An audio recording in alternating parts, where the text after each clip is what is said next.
క్రీస్తునందు ప్రియమైన దేవుని వల్లారా, ఈరోజు బైబిల్ నుంచి దృష్టి దోషం అనే పాఠానికి సంబంధించిన వాక్యాలను బైబిల్ నుంచి కలిసి పరిశీలిద్దాం. దృష్టి తెచ్చిన దోషం, దృష్టి వలన కలిగే మనకి దోషం. సహజంగా చాలామందిలో ఒకరి చూపు పడటం వలన దోషం వస్తుంది అనే మూఢనమ్మకాలు వెనుకబడిన ప్రాంతాల్లో, ఎక్కువగా పల్లెల్లో ఇవన్నీ ఉంటూ ఉంటాయి. వారి యొక్క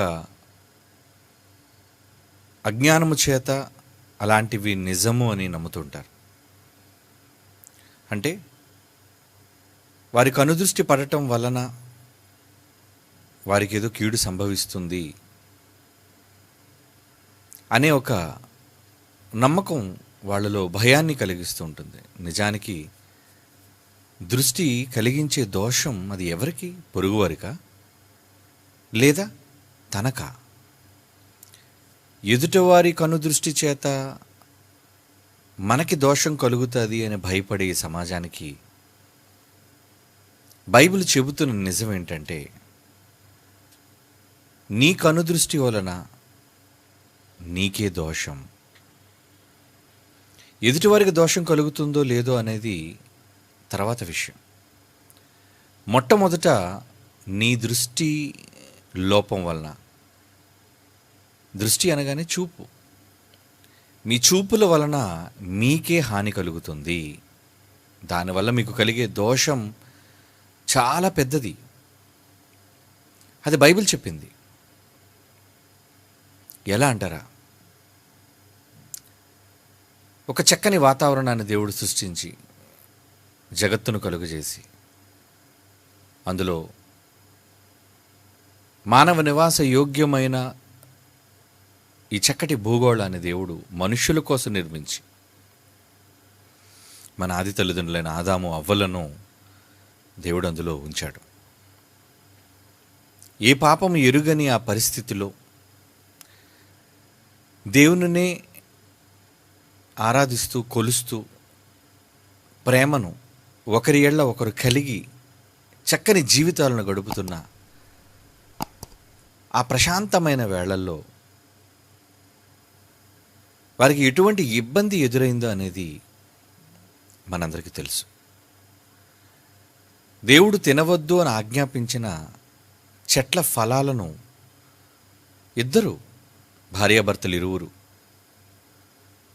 కలిసి తినటం వలన, దేవుని ఆజ్ఞను మీరటం వలన వారితో పాటు తమ సంతతి వారందరికీ గొప్ప దోషాన్ని తీసుకొచ్చి పెట్టారండి. వారి చరిత్రతోనే బైబిల్ ఆరంభం అవుతుంది. వారు చేసిన తప్పిదం ఈరోజు వరకు మనందరినీ వెంటాడుతుంది అంటే అవును, అది నిజం. ఎందుకు సంభవించింది కీడు? పురుషుడు చెమటోడ్చి కుటుంబాన్ని పోషించవలసిన దయానీయమైన పరిస్థితి పురుషునికి వస్తే, వేదనతో పిల్లలను కని భర్త మీద వాంఛతో బ్రతికే ఒక దుర్భరమైన పరిస్థితి స్త్రీలకు సంభవించింది. ఇంతటి దయానీయమైన పరిస్థితిలోనికి వారితో పాటు వారి సంతానమైన మనందరం ఈరోజు ఆ కీడును అనుభవిస్తున్నాము అంటే దాని వెనుక ఉన్న ప్రధాన కారణం ఏంటో తెలుసా అండి? అదేనండి, దృష్టి దోషం. చదువుదాం బైబిల్. ఆదికాండం 3వ అధ్యాయం, ఆదికాండం 3వ అధ్యాయం 6వ వచనాన్ని చూడండి ప్రియులారా. ఆదికాండం 3వ అధ్యాయం 6వ వచనం. అపవాది వచ్చింది, ఆది తల్లితో ఏదో మాటలు చెప్పింది, మాయమాటలు. ఆ మాటలు వినగానే వెంటనే ఆమెలో కలిగిన ఆ మార్పులు మనం గమనించగలిగితే బైబిల్ రాయబడి ఉందండి. ఏమని బైబిల్లో రాయబడి ఉంది చూడండి. స్త్రీ ఆ వృక్షము ఆహారమునకు మంచిది, కన్నులకు అందమైనది, వివేకము ఇచ్చు రమ్యమైనది అయ్యుండుట చూచినప్పుడు ఆమె దాని ఫలములలో కొన్ని తీసుకొని తిని తనతో పాటు తన భర్తకి ఇచ్చిన అతడు కూడా తినెను. ఏమండి, ఈ తప్పు చెయ్యక ముందు కూడా ప్రతిరోజు ఆ తోట చెట్ల ఫలములలో ప్రధానంగా దేవుడు వద్దని చెప్పిన ఆ చెట్ల ఫలాలు, ఆ చెట్టును వారు చూస్తూ ఉన్నారు. ప్రతిరోజు చూస్తున్నారు. కానీ ఏ రోజు ఆ చెట్టు పట్ల ఆకర్షణ లేనిది, ఏ రోజు ఆ చెట్టు ఆకర్షణీయంగా కనబడనిది, ఏ రోజు దాని పళ్ళు రమ్యంగా వివేకమునిచ్చుగా అనిపించనిది, ఆ రోజు ఎందుకు అనిపించాలి? తన దృష్టిలో దోషం. దానిని చూచిన వెంటనే ఆకర్షణ, ఆ ఫలాలు తినాలన్న కోరిక, అలా తినటంలో ఏదో పొందుతాను అన్న ఒక తప్పుడు ఆశ. ఇదే మన ఆది తల్లిని మోసగించింది. ఆమెతో పాటు ఆమె సంతానమైన మనందరినీ కూడా ఎప్పటికీ వెంటాడుతుంది ఆ దోషం. యేసుప్రభు వచ్చినంత వరకు ఈ దోషం మన అందరి మీద ఉంది. ఆమె చూచిన వెంటనే ఆమె దృష్టి ఎలా మారిపోయింది చూడండి. ఆహారమునకు మంచిదా? మంచిదైతే దేవుడు చెప్తాడుగా. కనులకు అందమైనదా? అట్రాక్షన్. ఈరోజు చూడండి, వ్యాపారం చేసే ప్రతి వాడు కూడా ముందు కళ్ళుకు ఆకర్షించేటట్లుగానే ప్రతి వాడి అలంకరణ ఉంటుంది. చూడండి, ఒక షాప్ వాడు చూడండి, పండగ సీజన్లో ఎంత చక్కగా షాపును అలంకరిస్తాడు. వాడు పెట్టే లైటింగ్స్ కానివ్వండి, వాడు వేసే రంగులు కానివ్వండి, వాడు పెట్టే సెట్టింగులు కానివ్వండి, అంటే ఏదో ఒక గొప్ప పండగ జరుగుతుంది అన్నట్లుగా అక్కడికి వెళ్ళాలి, అది చూడాలి. ఒక మనిషి దేనికైనా ఆకర్షింపబడడానికి ప్రధానమైనది ఆయన చూపు అయితే దృష్టి. చూపు అంటే దృష్టి. అంటే ఒక మనిషి బ్రెయిన్ని ఆకట్టుకోవడానికి వారు ఉపయోగించుకునే సాధనం మన చూపే, మన దృష్టి. మన దృష్టి వారి మీద పడాలి, మన దృష్టి వారిని ఆకర్షించాలి, వాడి వ్యాపారం సాగాలి. అందుకు డిస్కౌంట్లు అంటాడు. ఏమండి, అప్ టు 50% డిస్కౌంట్ అంటాడు. అంటే సగం రేటా?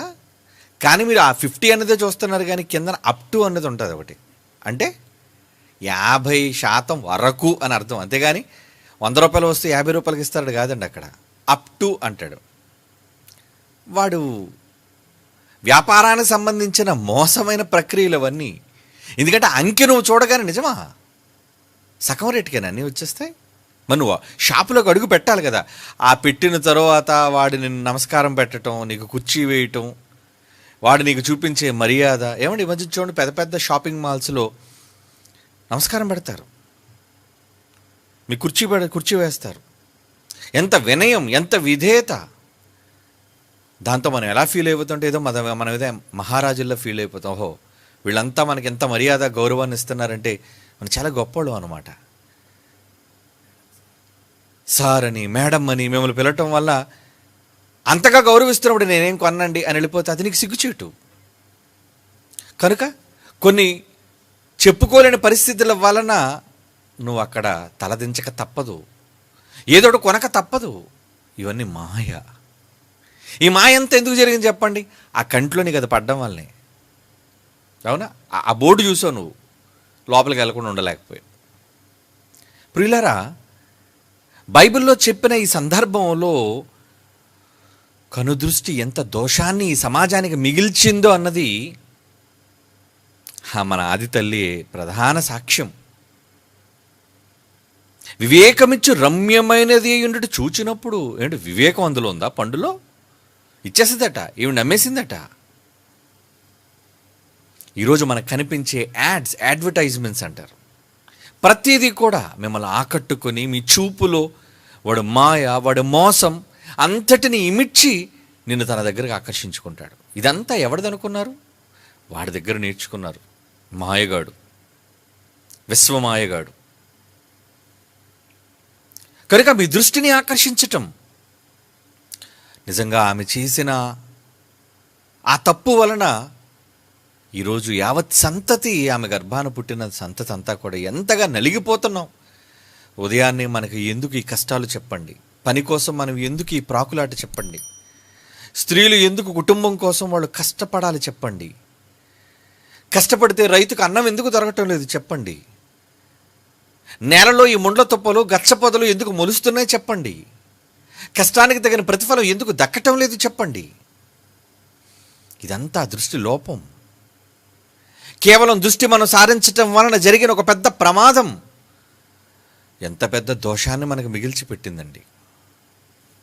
అందుకు దేవుడు చాలా జాగ్రత్త చెప్తున్నాడు. దేవుని పిల్లలారా, ఆదికాండం 19వ అధ్యాయంలో చూడండి. మీ అందరికీ తెలిసిన సందర్భం. 26వ వచనం. ఆదికాండం 19వ అధ్యాయం 26 క్షమించండి. అయితే లోతు భార్య వెనుక నుండి తిరిగి చూచినప్పుడు ఉప్పు స్తంభమాయెను. ఏం కావాలని చూసావు? దేవుడు వద్దన్నాడు, నువ్వు చూడాలి అనుకున్నావు. అంటే నీ చూపు దేనినో కోరుకుంది. వద్దు అని దేవుడు చెప్పాడు. నీ కుమార్తెలు చూడలేదు, నీ భర్త చూడలేదు, వాళ్ళంతా పరుగులు తీస్తున్నారు. భయంకరమైన విపత్తు ఆ దేశాన్ని కమ్ముకు ఉంది. నాశనం కాబోతుందని దేవుడు హెచ్చరిక చేశాడు. అలాంటి సమయాల్లో ఏది చూడాలనుకుంటున్నావు? ఏం కావాలి అనుకుంటున్నావు? నీ దృష్టిని ఉప్పు స్తంభంగా మిగిల్చేసింది కదా, నీ జీవితాన్ని తగలబెట్టేసింది. కేవలం చూడాలనుకున్నది. ఏమండి, లోతు భార్య వెనక నుండి తిరిగి చూచి ఉప్పు స్తంభం అయిపోయింది. దేవుని పిల్లలారా, అంటే ఆ పట్టణం అంతా ఈ రోజుకి కూడా మండుతుంది. నేల మొలక కూడా అక్కడ మొలవకుండా దేవుడు తన ఉగ్రతను చూపించినప్పుడు ఏం చూడాలి అనుకుంటున్నావు? నీ బ్రతుకు ఒక పాఠంగా మారిపోయింది. ఇప్పటికీ మనం చెప్పుకుంటున్నామే. లోతు భార్య ఏంటండి అలా చేసింది? ఏదో చూడాలనుకుని ఉప్పు స్తంభం అయిపోయి కరిగి చచ్చిపోయింది. ఎంత ఎంత భయంకరమైన విపత్తు! ఆమె ప్రాణానికి హాని తెచ్చింది చూసారా? అది కేవలం నీ దృష్టి లోపం, నీ దృష్టికై నీకున్న ఆకర్షణ.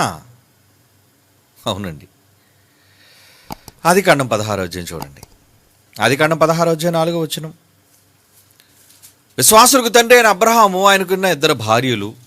మొదటి భార్య శారా. అయితే శారా వలన అతనికి భార్యగా ఇవ్వబడిన హాగరు. శారా సలహా ఇచ్చింది, అబ్రహాము వివాహం చేసుకున్నాడు. కానీ వారి మధ్య ఏం సంభవించింది? ఆదికాండం 16వ అధ్యాయం 4వ వచనం. అతడు హాగరుతో పోయినప్పుడు అది గర్భవతి ఆయను. అది తాను గర్భవతినని తెలుసుకున్నప్పుడు దాని యజమానురాలు దాని దృష్టికి నీచమైనది. ఎలా చూడటం ప్రారంభించింది? ఆహా, గొడ్రాలు నువ్వేం చేస్తావులే ముసలిదానా. అంటే ఆ చూపులో తేడా. ఏమంటే చూపులో చాలా తేడాలు ఉంటాయండి. కొంతమందిని చూపులు బట్టి పసిగట్టేయచ్చండి. వాళ్ళు కోపంతో చూస్తున్నారా, మంచిగా చూస్తున్నారా, కోరికతో చూస్తున్నారా, కామంతో చూస్తున్నారా, రౌద్రంతో చూస్తున్నారా అర్థమైపోద్ది మనకి. ఆ చూపులు అర్థం ఏంటి? అలా అలా అలా చూస్తున్నామేంటి? ఆ చూపు ఏంటి అలా ఉంది? చంపేయాలని, హింసించాలని, వాంఛించాలని, ఇలా పలు రకాలైన కోరికలు. ఎక్స్ప్రెషన్, ఐ ఎక్స్ప్రెషన్, కనుదృష్టి. ఎప్పుడైతే ఈమె గర్భవతి అయ్యిందో వెంటనే యజమానురాలు నిన్ను తీసుకొచ్చి పట్టమనిషిగా చేసి ఆయన పక్కన నిన్ను ఉంచి, కుటుంబంలో ఒక దానిగా ఏ స్త్రీ చేయలేంది తన భర్తనే నీకు పంచిచ్చింది అంటే ఆ ప్రేమను గుర్తించకుండా ఒక్కసారి నువ్వు ఏమండి ఇప్పుడు గర్భవతి అయ్యావు, సరేలే సంతోషం. ఆ గర్భం కావాలనే కదా పాపం తల్లి కోరుకుంది. నీ దృష్టి మారిపోవాలా? ఆ పోతే పోయింది మారటం వల్ల ఏమి జరిగిందని అనుకుంటున్నారా? మారటం వల్ల తన బ్రతుకును కాల్చుకుందండి హాగరు. ఆమెను వెళ్ళగొట్టినంత వరకు శారా నిద్రపోలేదు. వెంటనే దీన్ని పంపించేయండి, ఉండడానికి వీల్లేదు నా కళ్ళ ముందు అన్నట్లుగానే అబ్రహాము మారు మాట్లాడలేక పంపించేశాడు. అలా పంపడం వల్ల ఆమె గర్భం నుంచి వచ్చిన తెగ ఇష్మాయేలు సంతతి ఈ రోజుకి నిత్యాగ్నిహోత్రంగా 2 జనాంగాలు కొట్టుకోవటం. ఏమండి, హాగరు పిల్లలు, శారా పిల్లలు ఈ రోజుకి పాలస్తీనా భూభాగం కోసం వారు జరుగుతున్న కొట్లాట, యుద్ధం ఈ రోజుకి దేనికుందో తెలుసా? ఆ రోజు హారా చూసిన దృష్టి ఏంటంటే చూపు ఎంత దారుణంగా ఉందా? నీ చూపు నీ బ్రతుకు తగలబెడుతుంది. నీ చూపు నీ తరతరాలను నాశనం చేస్తుంది. నీ చూపు నీ సర్వాన్ని నాశనంలోనికి దించేస్తుంది. అందుకే దేవుడు జాగ్రత్త చెబుతున్నాడు. జాగ్రత్త, నీ చూపు జాగ్రత్త, నీ దృష్టి జాగ్రత్త. నీ దృష్టిలో దోషం ఉంది. ఎవరో ఏదో నిన్ను చూస్తున్నారు, నీకేదో కీడు జరుగుతుందని. ఏమండి, ఈ అమాయకులంతా ఎవరో కనుదృష్టి మన మీద పడడం వల్ల ఏంటి చిక్కిపోతున్నావు? ఎవరో చూపు నీ మీద పడింది. చూపు పడినంత మాత్రాన ఎవరు చిక్కిపోరు. చూపు పడినంత మాత్రాన నీ పరిస్థితులు తారుమారు కావు. చూపు పడినంత మాత్రాన నీకు దిష్టి తగిలిందని నువ్వు భయపడనక్కరలేదు. ఎవరో చూపు నీకు హాని కలుగజేయడం కాదు, నీ చూపే నీకు హాని కలుగజేస్తుంది. ఇది బైబిల్ చెప్పిన ఫ్యాక్ట్, రియాలిటీ. ఇది అదంతా మూఢనమ్మకం, కానీ ఇది నిజం. ఆ రోజు ఆమె చేసిన ఒక చిన్న దోషం. ఏంటా దోషం? యజమానురాలను చూసిందట. చాలే, ఆ చూపులో చూసారా? అంటే ఏం మాట్లాడలేదు. శారా మాటల వల్ల పట్టేసిందా, చూపు వల్ల పట్టిందా? ఏమంటే దేని వల్ల పట్టిందని బైబిల్ చెప్పింది చెప్పండి. ఏది సూటుపోటు మాటలు మాట్లాడుతుందని కాదండి. దాని యజమానురాలు దాని దృష్టికి నీచమైనదై అయిపోయిందట. ఏంటి ఆ చూపేంటి అలా చూస్తున్నావు? ఏంటి ఆ చూపేంటి అంటే శారా చూపులో తేడా గమనించేసింది. అప్పటి వరకు నేను చెబితే తల దించుకొని ఉండే ఇది ఈరోజు చూపు పైకెత్తి నన్ను కిందకు చూస్తుంది అంటే దీన్ని ఉంచడానికి వీల్లేదు. మొత్తానికి వారిద్దరి మధ్య రగిల ఆవేశాలు, ఆమెను బయటికి పారద్రోయడాలు, ఆ తరువాత జనాంగం ఆమె గర్భం నుంచి రావడాలు, అది నేటికి కూడా భూమిని మండించడాలు, ఇదంతా దృష్టి దోషం కాదంటారా? చూపులో ఎంత ప్రమాదం ఉందా? చూపులో ఎంత ప్రమాదం ఉందా? ఆమె బ్రతుకుని ఎలాగా కాల్చుకుంది, భర్తకు దూరం అయిపోయింది, అంతేనా? హాగర్ జీవితం కాలిపోలేదా? ఆ ఎడారిలో ఎందుకండి ఆమెకి తిప్పలు? ఎందుకు వెళ్ళవలసి వచ్చింది చెప్పండి ఆ పరిస్థితుల్లోనికి? చూపు తగ్గించుకుంటే ఎంత బాగున్ను? నీ దృష్టి నీ దోషం, నీ దృష్టి నీ దోషాన్ని బయటపెట్టింది. అందుకు నీ జీవితం అంతా కూడా కన్నీటిమయంగా మారిపోయింది. బిడ్డకు నీరు దొరక్క అరణ్యంలో నువ్వు రోదిస్తుంటే దేవుడు కనికరించి నీకు నీటి బుగ్గను పుట్టించాడు. కానీ ఆ తర్వాత తర్వాత తర్వాత తర్వాత దోషం దోషం దోషం దోషం. ఈరోజు భయంకరమైన ఉగ్రవాదం, ఆత్మాహుతి దళం ఎక్కడి నుంచి పుట్టాయి? ఆమె చూపు వల్లే కాదా? ఇజ్రాయిల్స్లో కాదండి. ఆత్మాహుతిగా ఏమండి మానవ బాంబులుగా మారిన వాళ్ళలో, ఆత్మాహుతి దళాలుగా మారిన వాళ్ళు ఎవరి సంతానం? ఇశ్రాయేలు సంతానం కాదండి. వీళ్ళు పొగరబోతులే. ఇశ్రాయేలు పొగరబోతులే కావచ్చు, కానీ వీడు చచ్చిపోతూ ఎదుటివాడిని చంపాలనుకునే మనిషి మాత్రం కాదు. కానీ హాగర్ గర్భాన జన్మించిన వాళ్ళు మాత్రం ఈరోజు ఐసిస్ తీవ్రవాదులు చూడండి, క్రూరంగా కుత్తుకలు కోయడాలు, భయంకరంగా మనిషి రక్తాన్ని కళ్ళ చూడ్డాలు. ఈరోజు అది వెంటనే మనం భయపడుతున్నామంటే ఇదంతా ఒక చిన్న దృష్టి లోపం. నీ దృష్టిని సరిచేసుకో, నీ చూపును భద్రపరుచుకో, జాగ్రత్త. నీ దృష్టి, నీ చూపే నీకే దోషాన్ని తెచ్చిపెడుతుంది. ఎవరికో దోషం కాదు, నా చూపులతో నేను కాల్చేస్తానంటావు. వాళ్ళ కాల్చడం కాదు, నువ్వు కాలిపోతావు. మనిషికి ఏమనాలో తెలియక ఏదో మాట్లాడతాడు, వెర్రి మాటలు. దేవుని పిల్లలారా, ఇవన్నీ చరిత్రలో, బైబిల్ చరిత్రలో సంభవించిన యథార్థ సంఘటనలు. ఆది తల్లి అయిన అవ్వ మొదలుకొని లోతు భార్య కావచ్చు, హాగరు వలన కావచ్చు, ఇదంతా జరుగుతున్నది దేని వలన? ఆదికాండం 37వ అధ్యాయం 4వ వచనం చూడండి. ఆదికాండం 37వ అధ్యాయం 4వ వచనం ఏమంటున్నాడు? అతని సహోదరులు తమ తండ్రి అతనిని అందరికంటే ఎక్కువగా ప్రేమించుట చూచినప్పుడు వారు అతని మీద పగపట్టి అతని క్షేమ సమాచారమును అడుగలేకపోయిరి. ఏమండి, యోసేపును తండ్రి ఆ చేరదీస్తున్నాడని, వాడికి అంగీని కుట్టించాడని, ముద్దుగా చూసుకుంటున్నాడని ఎవరి చూపు పడింది యోసేపు మీద? అన్నదమ్ములందరూ, సహోదరులందరూ తమ తండ్రి అందరికంటే ఎక్కువగా ప్రేమించడం చూచినప్పుడు చూశారు, ఏంట్రా మాటి మాటికి యోసేపుని అంటున్నాడు మన నాన్న. ఎంత రాహేలు కుమారుడైతే మాత్రం రాహేలు నాన్న ఎక్కువ ప్రేమిస్తే ప్రేమించవచ్చు, అయితే చచ్చిపోయిందిగా, పిన్ని చచ్చిపోయింది, ఇంకా ఎక్కువగా వీడిని ప్రేమిస్తున్నాడేంటి? అది యోసేపును అమ్మేయడానికి కారణమైంది. దీనివల్ల ఏం పెద్ద నష్టం అండి అనుకున్నారా? ఏమిటి, యోసేపును అమ్మకపోతే, జాగ్రత్తగా వినండి, యోసేపును అమ్మకపోతే, యోసేపు ఐగుప్తీయులకి అమ్మబడకపోతే, యోసేపు ఐగుప్తు దేశానికి రాకపోతే, యోసేపు అక్కడ పెరిగి పెద్దవాడు కాకపోతే, ఆ తర్వాత ఇతను రాజు లాంటి పరిస్థితికి రాకపోతే, వచ్చిన కరువు వలన ఇశ్రాయేలీయులందరూ కూడా పాలస్తీనా నుంచి ఐగుప్తు దేశం రాకపోతే అక్కడ వీళ్ళు బానిసలుగా మారుండేవారా? ఆలోచించండి. అసలు యోసేపును వీళ్ళేమీ అనకపోతే ఇశ్రాయేలీయులు ఎక్కడుంటారు? అబ్రహాముకు వాగ్దానం చేసినట్టుగా వాగ్దాత దేశంలోనే ఉంటారండి వాళ్ళు. తిండి లేకపోయినా వాళ్ళ సొంత దేశం, దేవుడే స్వయంగా ఇచ్చాడు వాళ్ళకి. నీ దేశంలో నీకు నువ్వుగా హాయిగా ఆకలితోనైనా బ్రతకవలసిన పరిస్థితిని కోల్పోయి పొట్ట చేత పట్టుకొని అక్కడ యోసేపు ఉన్నాడనే కదా వెళ్ళిపోయారు మీరందరూ. యోసేపు అక్కడికి ఎందుకు వెళ్ళవలసి వచ్చింది? మీరు అన్నదమ్ములు అమ్మేయడం వల్ల. ఎందుకు అమ్మేశారు? మీ చూపు బాలేదు. వామ్మో, ఏంటి దోషం ఎంత దూరం తీసుకెళ్ళిందా చూసారా? యోసేపు మీద చూసిన చూపులోని దోషం, దృష్టి యొక్క దోషం వెనక ఎంత పెద్ద లింక్ చరిత్ర ఉందో చూసారా?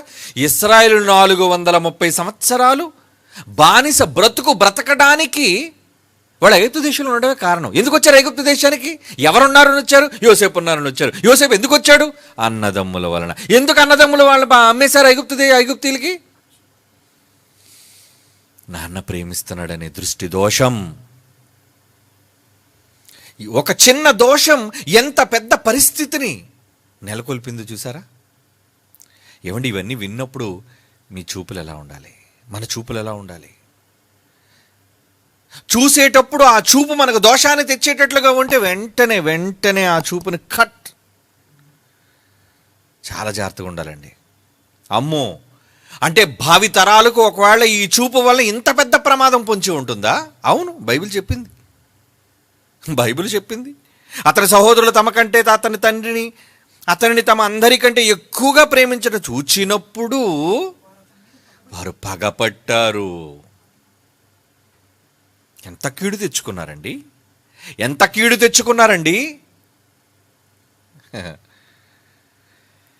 మొదటి సమూయేలు గ్రంథం 18వ అధ్యాయం 9వ వచనం. మొదటి సమూయేలు గ్రంథం 18వ అధ్యాయం 9వ వచనం. ఒక మహా చక్రవర్తి సౌలు దేవాది దేవుడు అభిషేకించాడు ప్రవక్త అయిన సమూయేలు ద్వారా. ఏమండి, ఎప్పుడైతే సౌలు గెలవలేకపోయాడో, ఫిలిస్తీన్ని చంపలేకపోయాడో, దావీదు గెలిచాడో, దావీదు అతను సంహరించాడో, ప్రజలందరి దృష్టిలో దావీదు హీరో అయిపోయాడండి. అంటే ఒకరి ఉన్నత స్థితి వీడు ఓర్చుకోలేకపోయాడు. అసూయ.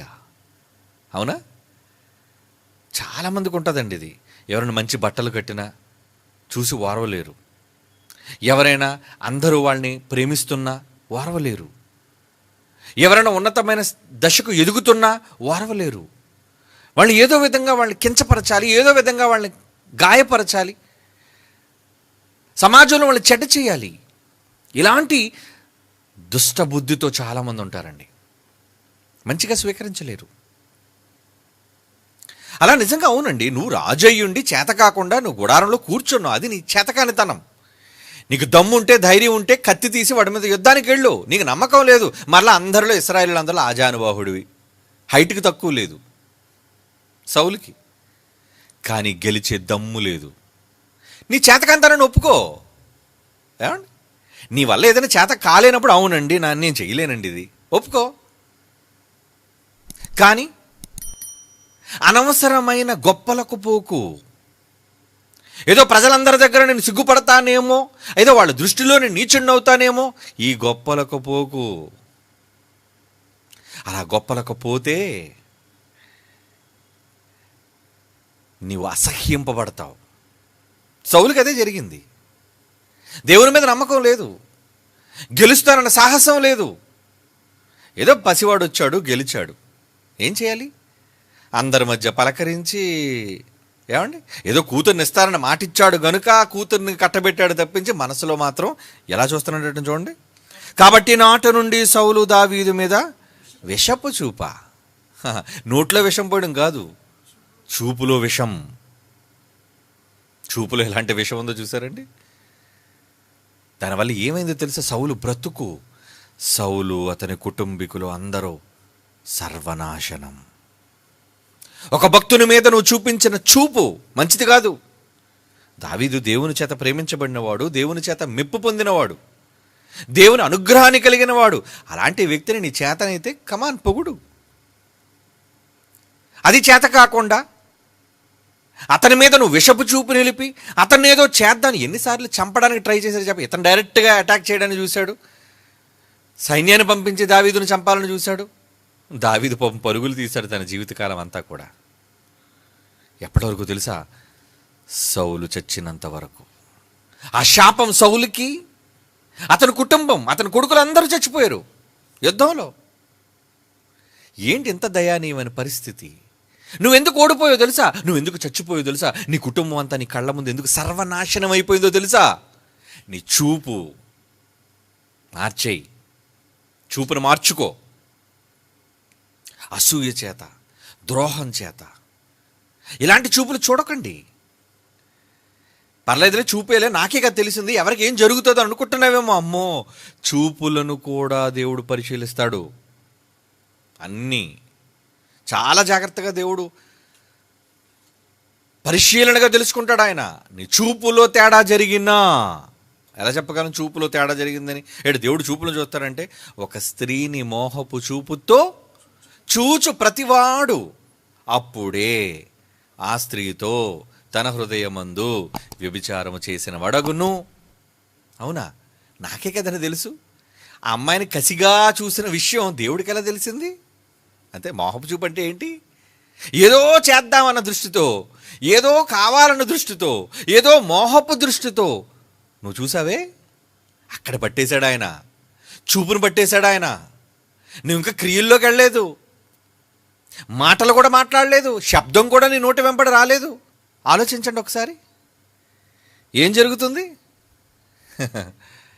ఏం జరుగుతుంది?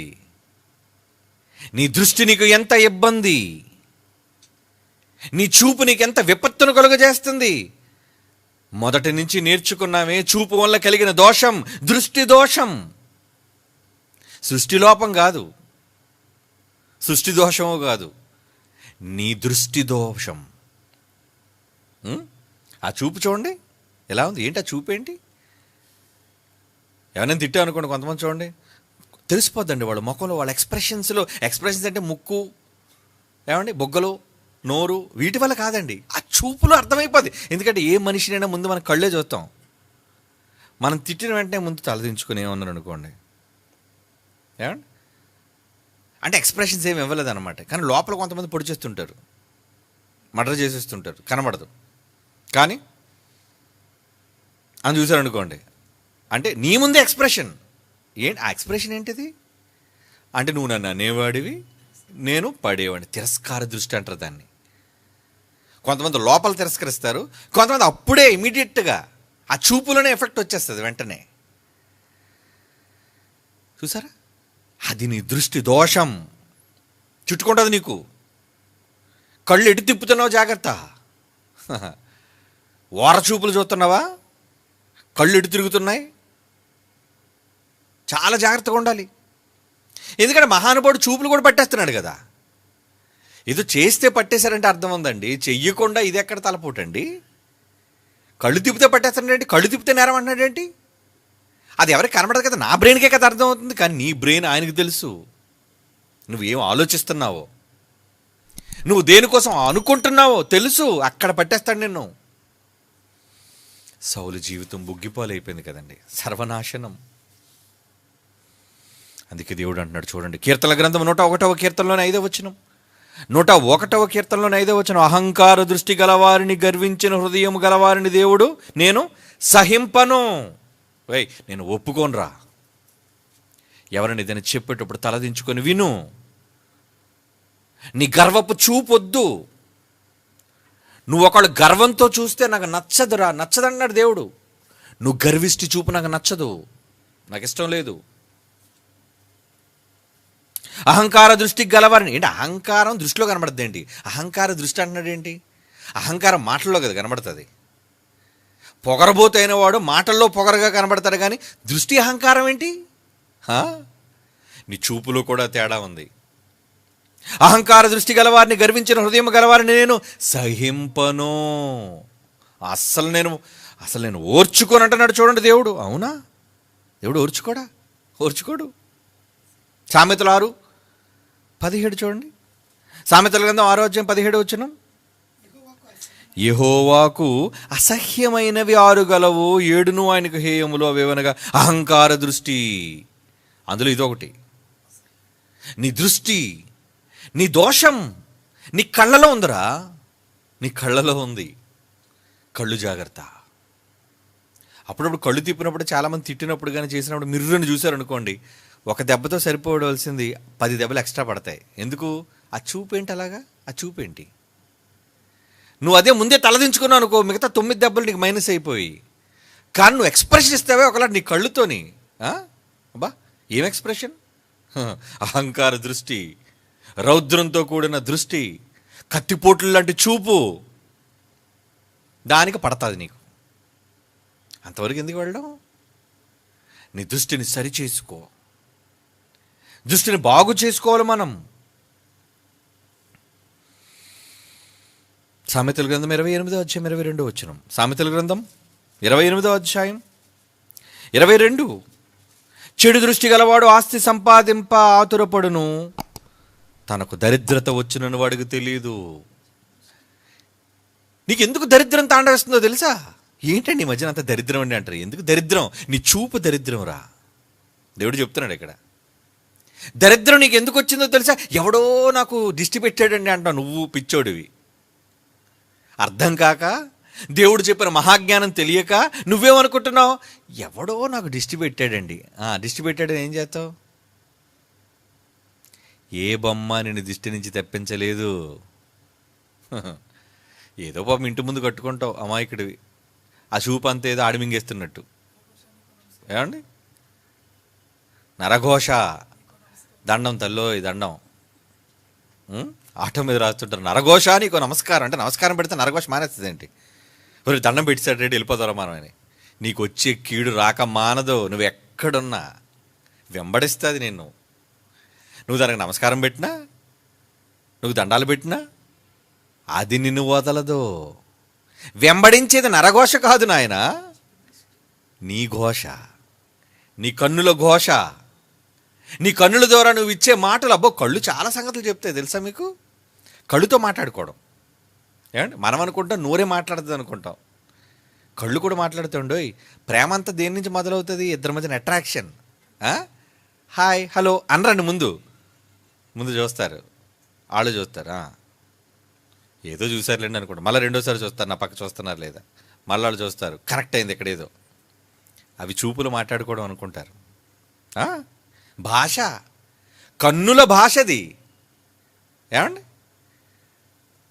అంటే ఈ కళ్ళ ద్వారా అన్నీనా? అన్నీ కళ్ళతో మొత్తం చెప్పేస్తా అంత విషయం అంతా కూడా అంటే అంత అర్థమైపోతుంది. మరి ఎందుకు అన్నారు, ఏంటి దాని సైన్ ఏంటో మూడో వ్యక్తి మనకు తెలీదు. ఏమనుకుంటారు? కన్నుల భాష. అదే నీకు దోషాన్ని తెచ్చిపెడుతుంది. అవి మాట్లాడే మాటలు, అవి చెప్పే సంకేతాలు, వాటి వలన పొంచి ఉండే ప్రమాదాలు నువ్వు తెలుసుకో. నువ్వు తెలుసుకోకపోతే నీ బ్రతుకు ప్రమాదంలో పడిపోతుంది. జాగ్రత్త, కంట్రోల్. తలపోటు ఎవరైనా చూస్తే ఏదో అనుకోవడం వల్ల తలదించేసుకోవడం మంచిది. ఎందుకంటే ఏం చూస్తే ఏమనుకుంటారో తెలియదు మనకి. ఏమండి? మనం మంచిగా ప్రేమగా చూసినా ఏదో రకంగా చూసారనుకున్నాను అనుకోండి, అయిపోయాం అనమాట మనం. కనుక అలా చూస్తున్నప్పుడు మనం ఎందుకు చూడటం, రెండోసారి మనం సిగ్నల్ అందించినట్టుగా ఎందుకు ఉండటం, టక్ మన తలదించేయడమే. చూస్తారు వర్క్ అవ్వట్లేదు భాష, అంటే కమ్యూనికేషన్ కనెక్ట్ అవ్వలేదు. కనుక ఏమవుతుంది, చూపు మారిపోతుంది.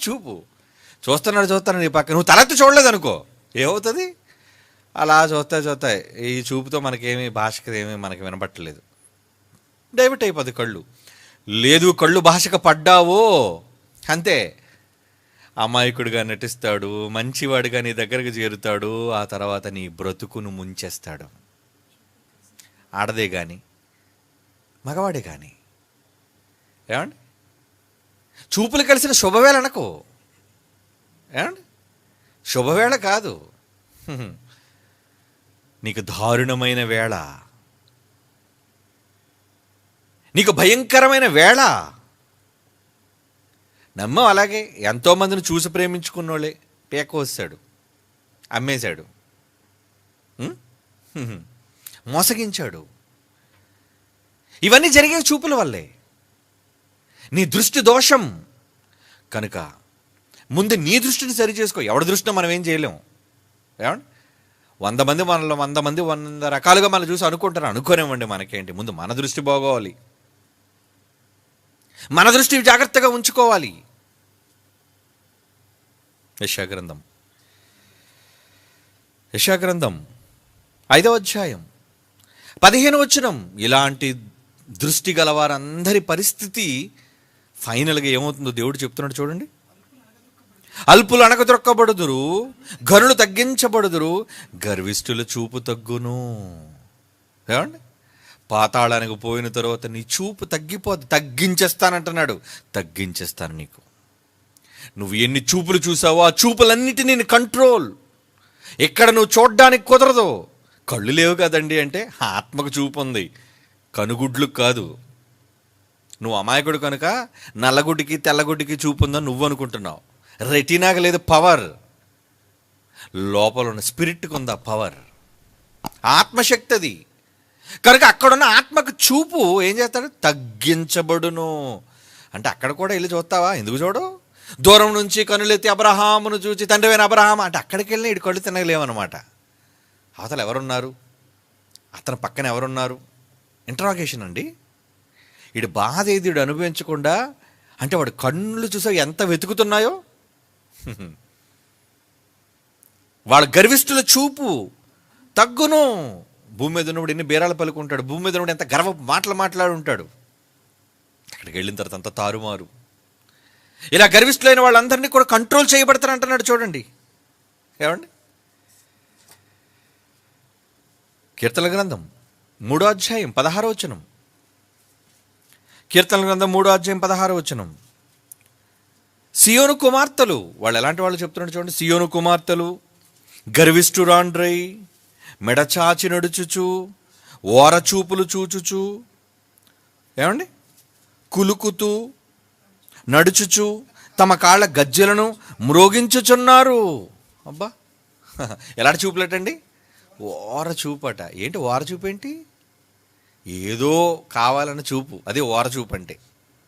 ఏమండి, అంటే చూపులలోనే నీకు ఇచ్చే సంకేతం ఏంటంటే ఏదో కావాలి, రారా రారా ఇవ్వరా.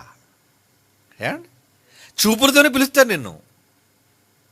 ఏమంటున్నాడు, యెషయా గ్రంథం 3వ అధ్యాయం 16వ వచనం కూడా చదువుతాం. యెషయా గ్రంథం 3వ అధ్యాయం 16వ వచనం. కీర్తనలు క్షమించండి. సియోను కుమార్తెలు గర్విష్ఠురాండ్రై మెడచాచి నడుచుచు, ఓరచూపులు చూచుచు, కులుకుతూ నడుచుచు. ఓరచూపా. హోషే గ్రంథం 2వ అధ్యాయం 3వ వచనం. హోషే గ్రంథం 2వ అధ్యాయం 3వ వచనం ఏమంటున్నాడండి దేవుడు, మీ తల్లి పోకిరి చూపు చూడక. ఏంటిరా నీ తల్లి పరిస్థితి ఏంటి, ఒక గౌరవప్రదమైన సాంప్రదాయమైన ఒక భర్తకి ఇల్లాలుగా ఉన్న ఆమె చూపు ఏంటి అలా ఉంది. ఒక మగాడిని నమ్ముకున్న తర్వాత నీ కళ్ళు దించు. దేవుడు అంటున్నాడు, కోపపడుతున్నాడు. ఏమని, నీ తల్లి పోకిరి చూపు చూడక. అంటే చూపులో కూడా పోకిరి చూపు ఉంటుందా? ఆ చూపులోనే అర్థమైపోద్ది.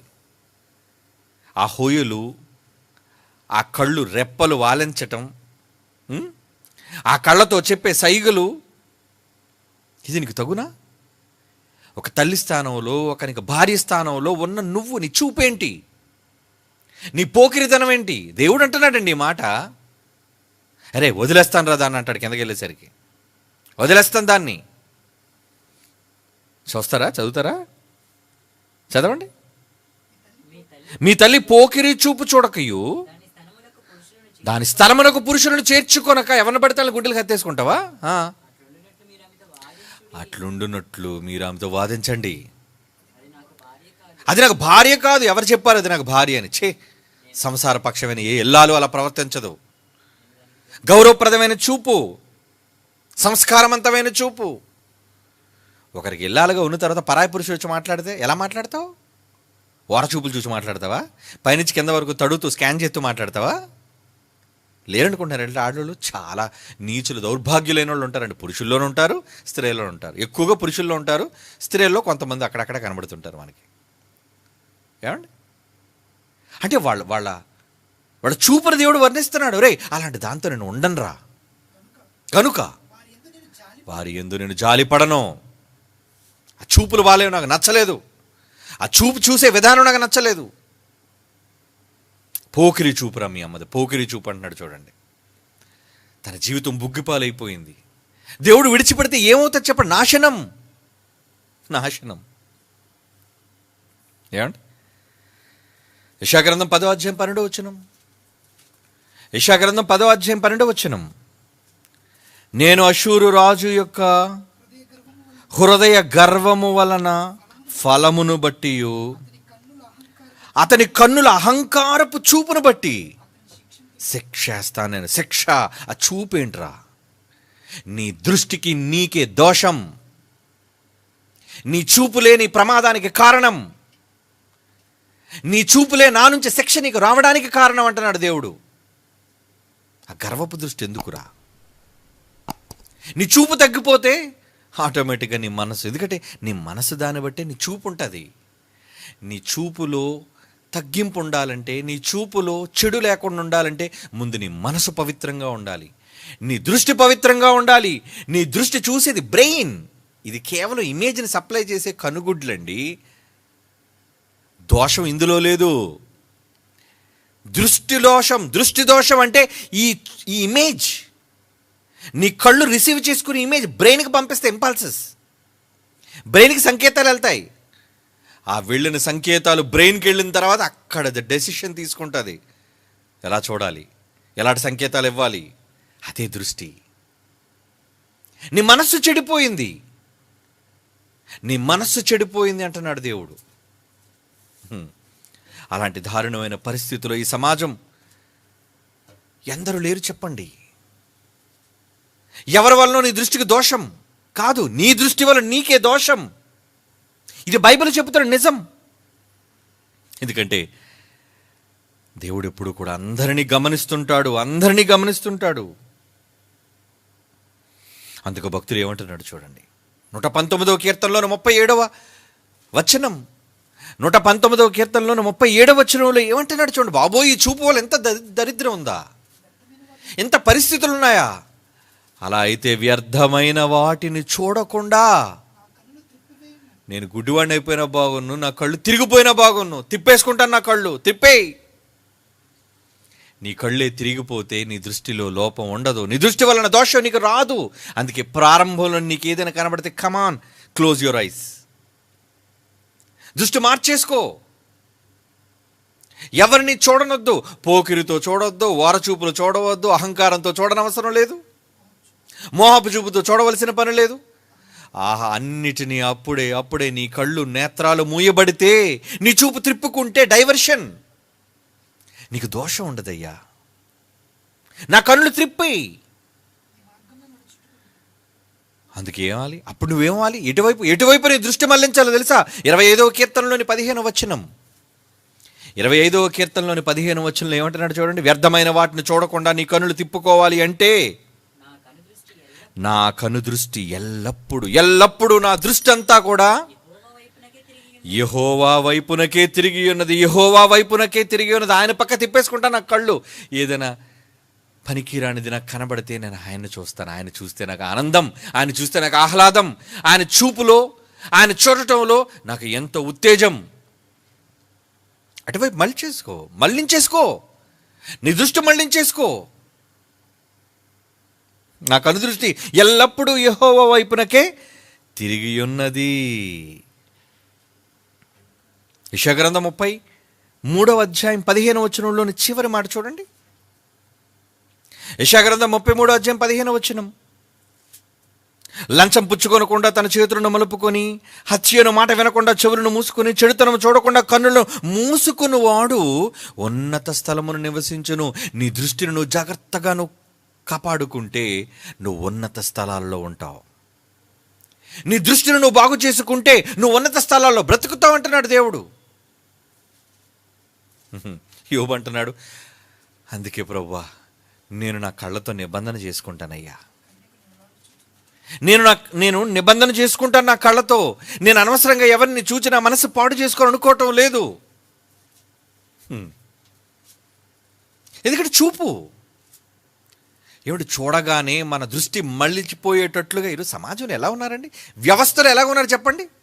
ఏమండి, మగవాళ్ళు ఎక్స్పోజింగ్ ఏమీ లేదండి. ఎప్పుడూ ప్యాంటు షర్ట్ వేసుకొని ఉంటాడు మగాడు. ఎప్పుడో ఆ పనికిమాలిన ఆ సినీ సంబంధించిన వాళ్ళు షర్ట్లు ఇప్పేసి రోడ్ల మీద తిరిగితే, లేదంటే కండలు చూపిస్తుంటేనే ఎవరైనా మనసు పాడైపోద్దేమో కానీ సహజంగా సర్వసాధారణంగా మగవాళ్ళందరూ కూడా బట్టలు కప్పుకొని ఉంటారు. కానీ ఆడవాళ్ళు చూడండి, ఏమనంటే మాకు స్వేచ్ఛ, ఫ్రీడమ్ అని ఏం చేస్తావు? టైట్ ఫిట్ బట్టలు వేసుకొని నీ వంపు సొంపులు నీ కనబడేటట్లుగా సమాజానికి కనబడుతున్నప్పుడు, వాటి నువ్వు చూపిస్తున్నప్పుడు మిగిలిన వాళ్ళ కళ్ళు ఏమవుతాయి? ఏమండి, చూసే మీ తప్పు కాదు, చూపించే నా తప్పు కాదంటారా? అసలు నువ్వు ఎందుకు చూపించాలి, వాడు ఎందుకు చూడాలి? ఏమండి, మళ్ళీ వీళ్ళు ఏం మాట్లాడతారు? మేము ఇప్పుకొని తిరుగుతామండి, నువ్వు చూడాలంటే. నువ్వు ఇప్పుకొని తిరిగితే ఇంట్లో ఇప్పుకొని తిరుగు పో. రోడ్డు మీదకి ఎందుకు వస్తావు? వీధిలోకి రాకు. నీకు గుడ్డలన్నీ ఇప్పుకొని తిరగాలి అంటే పో, లోపలికి పో, నీ ఇంటిలో ఉండు. ఇది సమాజం. ఈ సమాజంలో పిల్లలు ఉన్నారు, ఈ సమాజంలో పెద్దలు ఉన్నారు, ఈ సమాజంలో సంస్కారవంతులు ఉన్నారు, ఈ సమాజంలో మంచి వాళ్ళు ఉన్నారు. అలాంటి మంచి వాళ్ళని పాడు చేసే నీ దౌర్భాగ్య ప్రక్రియలు, నీ దిక్కుమాల స్వాతంత్రపు నినాదాలు వద్దు. మాకు నచ్చిన డ్రెస్ వేసుకుంటామండి, వేసుకో అమ్మా. నువ్వు బ్రతుకుతున్నది చంద్రమండలం మీద కాదు, అంగారకం గ్రహం మీద నువ్వు బ్రతికితే నీకు నచ్చినట్టు బ్రతుకు. ఎవడు నిన్ను అడిగేవాడు లేడు, నిన్ను చూసేవాడు లేడు. నీ వస్త్రధారణ ఏంటి, నీ వేషధారణ ఏంటి? ఏమండి, ఈ స్కిన్ ఫిట్ బట్టలేంటి, ఈ ఎక్స్పోజింగ్ ఏంటి? వాడు కన్నులు చెడిపోక ఏమవుతుంది? నీకు దోషం. దానివల్ల చూసినందుకు వాడికి దోషం, చూపించినందుకు నీకు దోషం. ఎందుకంటే నువ్వు కూడా చూసుకుంటావు కదా. నువ్వు చూసుకోవా? అద్దంలో 10 సార్లు పైనుంచి కింద వరకు తడువుకొని తడివి ఎలా కనబడుతున్నానని 360 డిగ్రీల్లో యాంగిల్లో మొత్తం నువ్వు చూసుకొని ఇలా ఉంటే ఆకర్షణగా ఉన్నానా లేదా అనుకునే కదా నువ్వు ఎందుకు తయారవుతున్నావు. ఎదుటి వాళ్ళని ఆకర్షించేటట్లుగా సంస్కారవంతంగా తయారవడం తప్పు కాదండి. ఎదుట వాళ్ళని నీ ముగ్గులోకి దింపేటట్లుగా నువ్వు తయారవడం తప్పు. నీ ఎక్స్పోజ్ చేస్తూ నువ్వు చూపించి ఎదుటి వాళ్ళని ఆకట్టుకోవాలనుకోవడం తప్పు. నీ వల్ల దృష్టి చెడిపోతుంది అనేక మందికి. దేవుడు అంటున్నాడు, అందుకే దేవుడు అంటున్నాడు, ప్రకటన గ్రంథం 3:18 అండి. ప్రకటన గ్రంథం 3:18 దేవుడు చెబుతున్నాడు ఏమని? రెండో మాట, ప్రకటన గ్రంథం 3:18 రెండో మాట, నీకు దృష్టి కలుగునట్లు, నీ దృష్టి బాగుపడాలి అంటే నీ కన్నులకు కాటుక నా యొద్ద కొనుక్కొనుమని నీకు బుద్ధి చెప్పుచ్చున్నాను. కాటుకు కొనుక్కోండి అంటే ఐటెక్స్ కాటుకు కొనుక్కొని రాసుకోమని కాదు, కాజల్ కాటుకు పెట్టుకోమని కాదు అక్కడ ఉద్దేశం. నేను చెప్పే ఈ మాటలు నీకు కాటుకగా నీ కళ్ళకు ఒకవేళ ఉండగలిగితే నువ్వు బాగుంటావు. నీ దృష్టి నీకు దోషాన్ని ఇవ్వదు. అది దేవుడు చెబుతున్నాడండి. నీకు దృష్టి కలుగునట్లు అంటే నీ దృష్టి పవిత్రంగా మారాలి అంటే, నీ చూపు నీకు దోషాన్ని ఇవ్వకుండా ఉండాలి అంటే నీ కన్నులకు కాటుక. కన్నులకు కాటుక ఎందుకు? సహజంగా ఈ కన్నులకు కాటిక పెట్టడం వల్ల ఎప్పుడు కంటి మీద ఐబాల్ మీద డస్ట్ ఎప్పుడు క్లియర్ అవుతుంటుందండి. కాజల్ పెట్టడం వల్ల ఏమంటే అదే కాటుక, ఆ నల్లటి కాటుక పెట్టడం, రెప్పలకు పెట్టడం వల్ల అది అలంకారకు సంబంధించింది కాదండి. నువ్వు రెప్పలు మాటికి గుడ్డు మీద రెప్పలు వేయటం వల్ల, మగవాళ్ళు అయితే చాలామంది ఇస్లాం వాళ్ళు సుర్మా అని పెడుతుంటారు, అది నల్లగానే ఉంటుంది కళ్ళకి. ఎందుకు పెడుతున్నారు? నీ కంటికి చల్లదనం, నీ కనుగుడ్డుకు రక్షణ. మాటికి నీ రెప్పలు పడ్డం వల్ల అది క్లీన్, ఎటువంటి మలినాలు దాని మీద లేకుండా అది బాగు చేసే ప్రక్రియ. అందుకు కాటుక పెట్టుకోండి. అందుకే కాటుక వాడుతారు కూడా సహజంగా ఇప్పటికీ, మెడికల్గా కూడా. దేవుడు అదే చెబుతున్నాడు, నా వాక్యాన్ని కాటుకగా మీ కళ్ళకు పెట్టుకుంటే మీ దృష్టి బాగుంటుంది. ఏమండి? చెప్తే వింటారా వీళ్ళు? నువ్వెవడరా మాకు చెప్పడానికి? మా ఇష్టం, మాకు నచ్చింది చేస్తాం, అది మా ఫ్రీడమ్. సామెతల గ్రంథం 30:13 చూడండి, అలాంటి వాళ్ళ కోసం ఏమంటున్నాడు. సామెతల గ్రంథం 30:13 కన్నులు నెత్తికి వచ్చిన వాని తరము కలదు. కళ్ళు నెత్తుకొచ్చేసే వాళ్ళకి వారి కను రెప్పలు ఎంత పైకెత్తబడి ఉన్నవి. రెప్పలు మామూలుగా ఉంటే కుదరదా? రెప్పలన్నీ గీసుకొని పైకి ఎత్తుకోవాలండి. అప్పుడప్పుడు చూడండి, రెప్పలన్నీ గీసేసుకొని పై నుంచి చూడతారండి, ఇలాగంటే కళ్ళు ఎప్పుడు ఇలాగ ఉన్నట్టు. ఎందుకలా? పిచ్చి పట్టిందండి సమాజానికి పిచ్చి పట్టింది. కారణం వాళ్ళు అలాంటి వాళ్ళు, కళ్ళు నెత్తికెక్కిన వాళ్ళు. దేవుడు ఆ రోజు చెప్తున్నాడు, కళ్ళు నెత్తికి వచ్చిన తరము కలదు, వారి కను రెప్పలు ఎంత పైకెత్తబడి ఉన్నవి. పొగరబడిపోతున్నారే. అందుకే దేవుడు అంటున్నాడు, ఒకసారి నా కళ్ళు చూడండి, నేను ఎలాంటి వాడిని.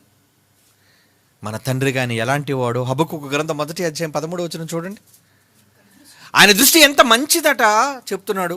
హబక్కూకు గ్రంథం 1:13 నీ కన్ను దృష్టి దుష్టత్వము చూడలేనంత నిష్కళంకం.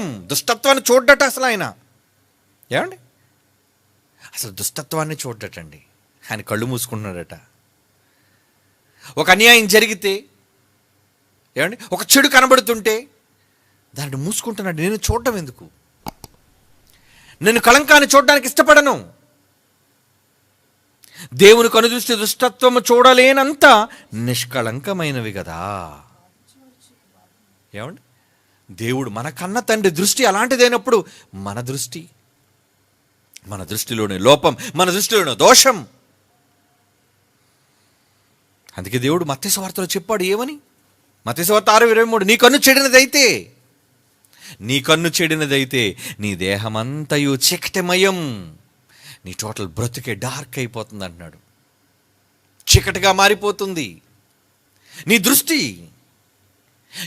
నీ దేహానికి దోషం. నీ కన్ను చెడినదైతే నీ దేహం అంతయు చీకటమయమయుండును. కనుక ఎంత ప్రమాదం ఈ కళ్ళలో ఉందో చాలా జాగ్రత్తగా మన దృష్టి అనుకోకుండా పొరపాటును చూడడం వేరండి. పొరపాటును చూచినా ఆ ఇమేజ్ బ్రెయిన్కి వెళ్ళేటప్పుడు అది నువ్వు స్టోర్ చేస్తున్నావా? అది నువ్వు కావాలనుకుంటున్నావా? ఏమండి? మళ్ళించుకొని దృష్టిని. అలా ఉంటే నీకు దోషం రాదు, నీ దేహానికి దోషం తగలదు. ఎవరి దోషం నీకు రావడం కాదు, ఎవరి దిష్టి నీకు తగలడం కాదు, నీ చూపే నీ దిష్టిగా మారి నీకు తగులుతుంది. అదే నీ దృష్టి దోషం. దానివల్ల సమాజంలో ఎన్నో కుటుంబాలు నాశనం అయిపోయి, ఎంతోమంది బతుకులు ఛిద్రమైపోయాయి. బైబిల్లో చూపించిన ఎన్నో వాస్తవాల వలన ఇప్పటికీ ప్రపంచం రగులుతూనే ఉంది, కేవలం దృష్టి దోషం వలన. అది అవ్వ మొదలుకొని, షారా మొదలుకొని, హాగర మొదలుకొని, ఇలా ఎందరు చరిత్రలకి చాలా ఉన్నాయి బైబిల్లో అలాంటి సందర్భాలు. వాళ్ళ బ్రతుకులు నాశనం కావడానికి, వాళ్ళ బ్రతుకులు దోషపూరితం కావడానికి వాళ్ళ దృష్టిలో ఉన్న దోషం. అందుకే దేవుడు చెప్పినట్లుగా నిబంధన చేసుకొని నిజంగా ఆయన వాక్యాన్ని, ఆయన ఇచ్చిన కాటుకను మా కళ్ళకు పెట్టుకోగలిగితే మనలను మనం దేవుని దగ్గర నుంచి వచ్చే దోషాల నుంచి మనం కాపాడుకోగలమండి. అది ఎంత భయంకరమైన పరిస్థితిని, మన దేహాన్ని, మన కుటుంబాన్ని, మన పరిస్థితులను నెట్టకుండా ఉంటుందో ఆ దృష్టి దానిని జాగ్రత్తగా మన దేవుని వాక్యము చేత కట్టడి చేసుకోగలిగితే మన కన్ను చెడినది కాదండి. అప్పుడు దేహం చీకటమయంగా మారదండి. దానివల్ల రానున్న ప్రమాదంలోంచి నేను నెట్టదండి, అది నేను కాపాడుతుంది అంటున్నాడు. కనుక ఈ దృష్టి వల్ల కలిగే దోషాల నుంచి మనల్ని మనం కాపాడుకుందాం. మన కన్నులకు దేవుని వాక్యాన్ని తెచ్చి మన కళ్ళతో నిబంధన చేసుకుందాం. ప్రార్థన చేసుకుందాం. పరిశుద్ధుడైన తండ్రి, మీ కన్ను దృష్టిని కలంకాన్ని చూడలేనంత పవిత్రమైన తండ్రి, కానీ మా దృష్టి అపవాది వలన మోసగించబడి చెడిపోయినదిగా మారిపోతున్న పరిస్థితుల్లో నీ వాక్యాన్ని మాకు కట్టడిగా ఇచ్చి మీరు మమ్మల్ని భద్రపరుస్తున్నందుకు ధన్యవాదాలు. మీ వాక్యం ద్వారా మమ్మల్ని మేము భద్రపరుచుకొని దృష్టి యొక్క దోషం నుంచి మమ్మలను, మా కుటుంబాలను మేము కాపాడుకోగలిగే పరిస్థితిలోనికి మమ్మల్ని నిలువబెట్టండి. క్రీస్తు యేసు అమూల్యమైన నామములో ఈ ప్రార్థన మీకు సమర్పించుచున్నాము తండ్రి. ఆమేన్.